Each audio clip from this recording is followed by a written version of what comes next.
അപ്പോഴേ നമുക്കൊരു 5 മിനിറ്റ് മതി വളരെ സിമ്പിളായിട്ടുള്ള വളരെ ടേസ്റ്റ് ഉള്ള ഈ ഒരു പലഹാരം ചെയ്തെടുക്കാൻ. അതിനായിട്ട് നമുക്ക് ആദ്യം വേണ്ടുന്നത് പഴമാണ്. നമ്മളിവിടെ 3 ചെറിയ പഴം തൊലിയേക്കാൾ എടുത്തിട്ടുണ്ട്. ഇത് നമുക്കൊരു ബൗളിലേക്ക് ഇട്ട് തൊട്ട് തന്നെ കട്ടകളില്ല നന്നായിട്ടൊന്ന് ഉടച്ചെടുക്കണം. ഒരു മാഷർ ഉണ്ടെങ്കിൽ അതുകൊണ്ടോ അല്ലെങ്കിൽ കൈ കൊണ്ടായാലും ഉടച്ചെടുത്താൽ മതി. ഇപ്പം നമ്മളിതിവിടെ ഇതുപോലെ ഒന്ന് ഉടച്ചെടുത്തിട്ടുണ്ട്. ഇനി നമുക്കിതിലേക്ക് 1 കപ്പ് ഓട്സ് ഇട്ട് കൊടുക്കാം. ഇനി ഒരു ചെറിയ ക്രിസ്പിനെസ് കിട്ടാൻ വേണ്ടി 2 ടേബിൾ സ്പൂൺ അരിപ്പൊടി കൂടി ചേർത്ത് കൊടുക്കണം. ഇതിൻ്റെ കൂടെ തന്നെ ഒരു 2 ടേബിൾ സ്പൂൺ ശർക്കരയും 1/2 ടീസ്പൂൺ ഏലക്കാപ്പൊടിയും കൂടി ചേർത്ത് കൊടുത്ത് നമുക്ക് നന്നായിട്ട് ഇതൊന്ന് മിക്സ് ചെയ്തെടുക്കാം. ഇതിലേക്ക് നമ്മളിനി പ്രത്യേകിച്ച് വെള്ളം ഒഴിക്കേണ്ട ആവശ്യമൊന്നുമില്ല. ഈ പഴത്തിൻ്റെ ഇതുകൊണ്ട് തന്നെ നമുക്ക് നന്നായിട്ടൊന്ന് മിക്സ് ചെയ്തെടുക്കാൻ പറ്റും. അതുപോലെ തന്നെ നിങ്ങൾക്ക് ഈ വീഡിയോ ഇഷ്ടപ്പെടുകയാണെങ്കിൽ ഇതുപോലുള്ള റെസിപ്പികൾക്ക് ഈ ചാനൽ സബ്സ്ക്രൈബ് ചെയ്യാനും നിങ്ങളുടെ അഭിപ്രായം വീഡിയോയുടെ താഴെ കമൻറ്റായിട്ട് അറിയിക്കാനും മറക്കല്ലേ. ഇപ്പം നമ്മളിതിവിടെ ഇതുപോലെ ഒന്ന് മിക്സ് ചെയ്തെടുത്തിട്ടുണ്ട്.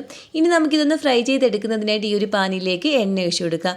എണ്ണ നന്നായിട്ട് ചൂടായ ശേഷം തീ ഒരു മീഡിയം ഫ്ലെയിമിൽ വെച്ചിട്ട് നമുക്കിത് കുറേശ്ശെയായിട്ട് എടുത്ത് എണ്ണയിലേക്ക് ഇട്ട് കൊടുക്കണം.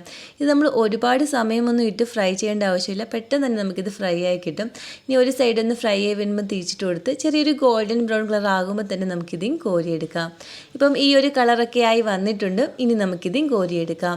ബാക്കിയുള്ളത് നമുക്ക് ഇതുപോലെയൊന്ന് ഫ്രൈ ചെയ്തെടുക്കണം. അങ്ങനെ ഓട്സും പഴമൊക്കെ വെച്ചിട്ട് വളരെ സിമ്പിളായിട്ട് ചെയ്തെടുക്കാൻ പറ്റിയ വളരെ ടേസ്റ്റി ആയിട്ടുള്ള പലഹാരം ഇവിടെ റെഡി ആയിട്ടുണ്ട്.